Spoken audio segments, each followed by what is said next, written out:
Hello everyone, how are you doing? This is MD Tech here with another quick tutorial. In today's video, I'm going to show you guys how to resolve if Task Manager is showing very high disk usage and your computer seems to be lagging on your Windows 10 device. So this should hopefully be a fairly quick and straightforward tutorial.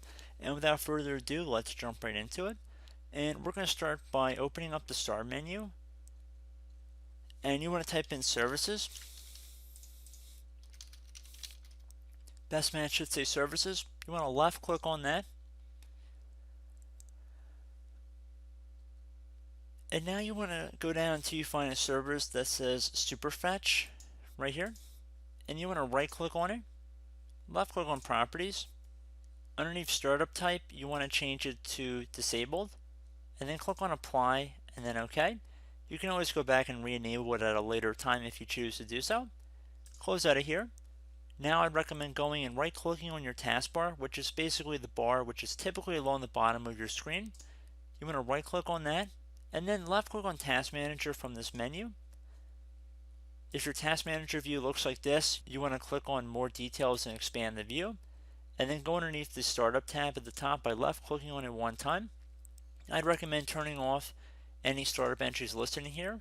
None of these should be critical Windows processes, and I'd recommend leaving on your antivirus or anti-malware application software. Other than that, you can pretty much disable any of these safely by just clicking on the application itself right here and then clicking on Disable, and you can see the status will change to Disable. If you ever choose to re-enable it, just click on the Enable button and that should turn it back on. So pretty straightforward with that. And then I'd also recommend going into the Start menu again and then go underneath Programs. Best match should be Add or Remove Programs. You want to open that up. Now over here on the right, you'll see a list of programs that are installed on your computer. If you're unfamiliar with them or you no longer have a need or use for them, I'd recommend uninstalling them. Now most of them should be Microsoft Corporation because a lot of them are built-in apps. Those should not take up that much memory on your computer, but you're more than welcome to just left click on it and then uninstall for most of them. Some of them are going to have some issues with uninstalling, and I'd recommend just leaving them alone. But you can see most of them do have the ability, like Feedback Hub, Get Help. Obviously, it's probably not going to be able to remove. But most applications that are installed by a user should be able to be uninstalled fairly easily. And that's a pretty straightforward method as well. And I would recommend if you have any antiviruses on your computer, do a full scan of your system.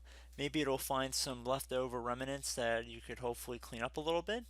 And if you have disk cleanup, I'd recommend running a disk cleanup scan as well. Easily accessible since it is a built-in Windows application. So I do hope this brief tutorial was able to help you guys out. And as always, thank you for watching, and I look forward to catching you all in the next tutorial. Goodbye.